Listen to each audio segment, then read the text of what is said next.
दर्शक वृन्द एकैछिन यी अचम्मको मान्छेलाई हेर्नुहोस् त। रोल्पामा यस्तो मान्छे भेटिए जसलाई भन्छन् सबैले छोटा डन। आखिर छोटा डनले के गर्छन् त? आजको पुरा भिडियो एकपटक सबैले हेर्नु होला। पहिला त्यस्तो छन्थ्यो हुँचो भने हेला नगर सफा छ मन म हुँ छोटा डन। दर्शक वृन्द नमस्कार अनि स्वागत गर्न चाहन्छौँ वास्तविक खबर हेर्नुहुने सम्पूर्ण दर्शकहरूको लागि। यति बेला हामी रोल्पा जिल्लाको सुनिल स्मृति गाउँपालिका वडा नम्बर 2 को खुङ्री बजारबाट अत्यन्तै महत्त्वपूर्ण भिडियोको साथमा उपस्थित भएका छौँ। आशा छ यो भिडियो पुरा हेरी सबैले सेयर गर्नुहुनेछ।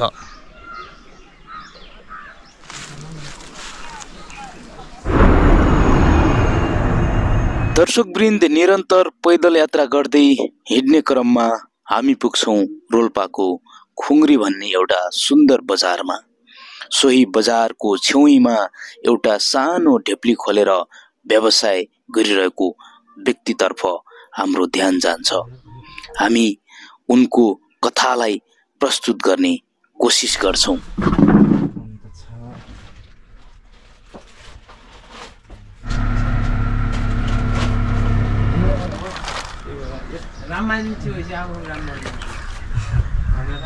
दर्शक वृन्द इनको नाम हो विक्रम नेपाली। सबैले भन्छन् छोटे डन। खुङ्री बजार एरियाभरि सबैले छोटे डनको नाममा चिन्ने गर्दछन्।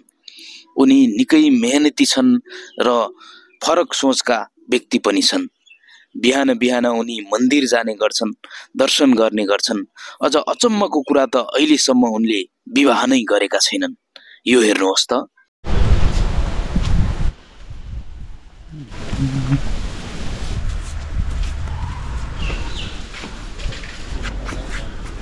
हुन्छ नि यो मासु एकदमै बिलेर चिर्न ढाडको समस्या हुन्छ एकदम।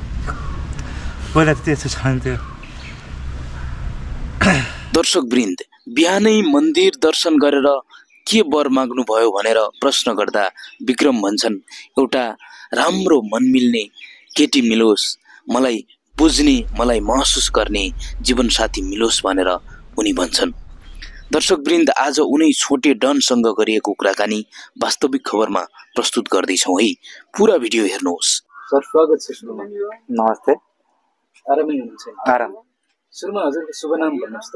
मेरो नाम विक्रम नेपाली हो। विक्रमजी, तपाईँ अलि फरक व्यक्तित्व हुनुहुन्छ होइन? हजुर। र केही मेहनत गरौँ, दुःख गरौँ भन्ने एउटा मानसिकताका साथमा अगाडि बढिरहनु भएको छ होइन? हजुर। जस अलि हिडुल गर्न पनि असहज हुँदो रहेछ। हजुर। भर्खरै मन्दिरमा पनि दर्शन गरेर आयौँ होइन? हजुर। के समस्या भएको हो सर वास्तवमा हजुरलाई? यो ढाडको र यो खुट्टाको समस्या हो। सानैदेखि हो? सानैदेखि होइन, यो लगभग 13-14 वर्ष भयो। नसा सम्बन्धी सानो व्यवसाय पनि गर्नु भएको छ होइन? कस्तो छ व्यवसाय? गुजारा चढेकै छ भनौँ। अब पसलको नाम चाहिँ के राख्नु भएको छ? सानो हजुर, यो त्रिपुरेश्वरी BKDR जुत्ता चप्पल पसल हो। समग्र जुत्ता चप्पल चाहिँ पाइन्छ, रिपेयर पनि गरिन्छ, सिलाउने पनि गरिन्छ। के लाग्छ हजुर भन्दा अझ केही व्यक्तित्व हुनुहुन्छ जो चाहिँ हिँडुल गर्नै नसक्ने अवस्थाको पनि हुनुहुन्छ? हजुर। त्यो हेरेर तपाईँले कस्तो महसुस गर्नुहुन्छ आफूले? आफूले अब कस्तो महसुस गर्ने, अब भनौँ अब के अरे अब आफ्नो होइन जीविका आर्जन पालन गर्न सक्नु पर्यो होइन? कतिपय हात खुट्टा चल्ने व्यक्तिहरू पनि मेहनत नगर्ने, हजुर, कसैसँग केही बोल्ने अथवा भनौँ न कसैले ठगी गर्ने त्यस्तो प्रवृत्तिले पनि खाइरहेको अवस्था छ। हजुरले यो अवस्थामा हुँदाखेरि पनि मेहनत गर्नु भएको छ, त्यो नै एउटा गर्वको कुरा हो। हजुर। तपाईँको कामलाई हामीले सम्मान गर्नै पर्छ। योभन्दा अगाडि पनि तपाईँको जीवन सङ्घर्षका कथाहरू चाहिँ आएको थियो केही मिडियाहरूबाट होइन? हजुर। माया पनि गर्नु रहेछ, त्यहाँ हेरेँ मैले। जस यस्तो अवस्थामा पनि मेहनत गर्ने एउटा सङ्घर्षशील व्यक्तित्वलाई चाहिँ सबैले सपोर्ट गर्न जरुरी छ भन्ने लाग्छ। हजुर हजुर। अब यो वास्तवमा अहिले खुङ्री केही मात्रामा विकसित भइसकेको छ होइन? हजुर। तपाईँ जन्मिएर बालापन हुँदै गर्दाखेरि कस्तो थियो यो समग्रमा? यो तपाईँ बस्नु यो त धेरै फरक भयो, विकसित भइरहेछ। हजुर। अनि घरमा कति हुनुहुन्छ तपाईँहरू? तपाईँ कुन छोरा हो? म कान्छो हो। सबभन्दा कान्छो है। अरू कति भाइ हुनुहुन्छ? हामी 3 भाइ हो, 3 बहिनी दिदी। यहाँ सँगै हेयर कटिङ गर्नुहुन्छ नि, दाइ नै हुनुहुन्छ उहाँ दाइ उहाँ माइल दाइ हो। दुई भाइले हजुर व्यवसाय गरिरहनु भएको छ। हजुर तपाईँले बिहे पनि गर्नु भएन भन्ने सुनिन्छ, के कारण हो विशेष? विशेष के भन्नु अब है, त्यही त आफूले खोजे जस्तो मन मिल्ने नपाएर हो। तपाईँ कलाकारितामा पनि एकदम रुचि राख्ने मान्छे हो होइन? जस्तो कभर गीतहरू पनि बनाउनु भएको थियो, त्यो राम्रो दर्शकहरूले राम्रै प्रतिक्रिया दिनुभएको थियो, बिचमा छोड्नु भयो अथवा के हो? हजुर बिचमा छोडेको, साथीभाइहरू पनि अब विदेशतिर लाग्यो, कोही कतातिर लाग्यो, आफ्नो अब यहाँ बसेर पनि भएन होइन,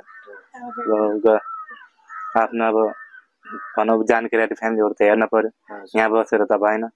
अब साथीभाइहरू अब आफ्नो आफ्नो बाटोतिर लाग्यो, उहाँ पनि यति खाली बस्यो। एकदमै खुसी लाग्यो तपाईँसँग भेट त भइरहन्छ, तर यसरी एउटा भनौँ न जीवन सङ्घर्षका कुराहरू गर्ने मौका मिलेको थिएन, आज मिल्यो।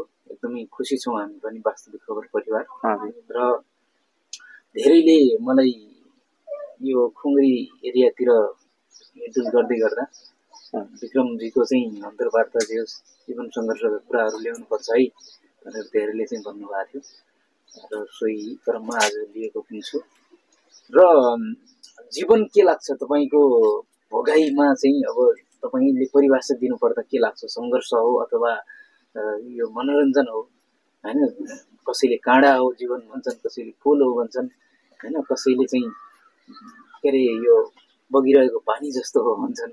सङ्घर्ष नै हो, बाँचुन्जेलसम्म केही न केही आफूले चाहिँ गर्नुपर्छ भन्ने नाम राख्नुपर्छ, सबैसँग मिठो भाषामा बोल्नुपर्छ होइन, मिठो वचन पनि दिउँ, मिठो वचन पनि लिउँ भन्ने सोच हो मेरो। तपाईँ एकदमै हामीले अहिले बसिरहँदाखेरि पनि धेरैसँग चिरपरिचित भए जस्तो पनि लाग्यो होइन? बाटैमा अब जेस सबैले चाहिँ अब राम्रै गर्नुभयो भने जेस खुसी लाग्यो।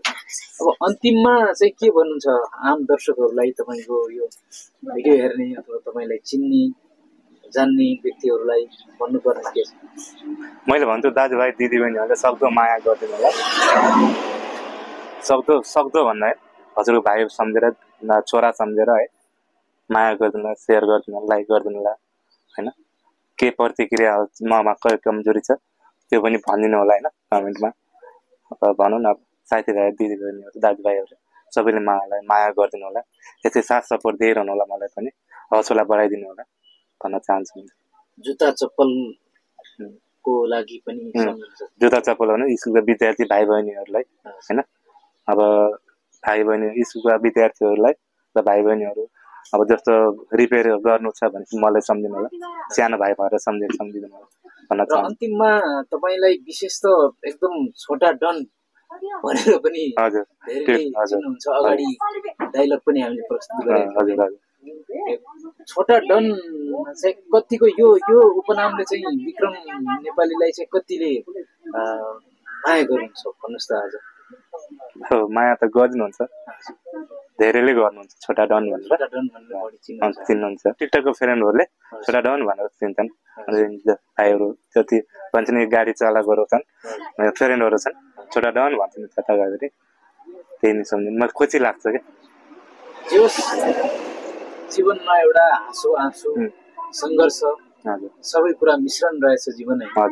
एउटा तपाईँ खुसीको साथ मनमा जति पीडा भए पनि खुसीको साथ जिरहनु भएको छ छोटा डन। हुन्छ सर, एकदम खुसी लाग्यो तपाईँसँग भेट भएर। तपाईँ धेरै दिनभरि पनि व्यस्त हुनुभयो, आज यो आज जति व्यस्त हुनुभएको छ भोलिको दिनमा पर्सिको दिनमा निरन्तर चाहिँ भन्ने चाहिँ हामी कामना गर्छौँ। र यो बसाइबाट छुट्टिन्छौँ। नमस्ते।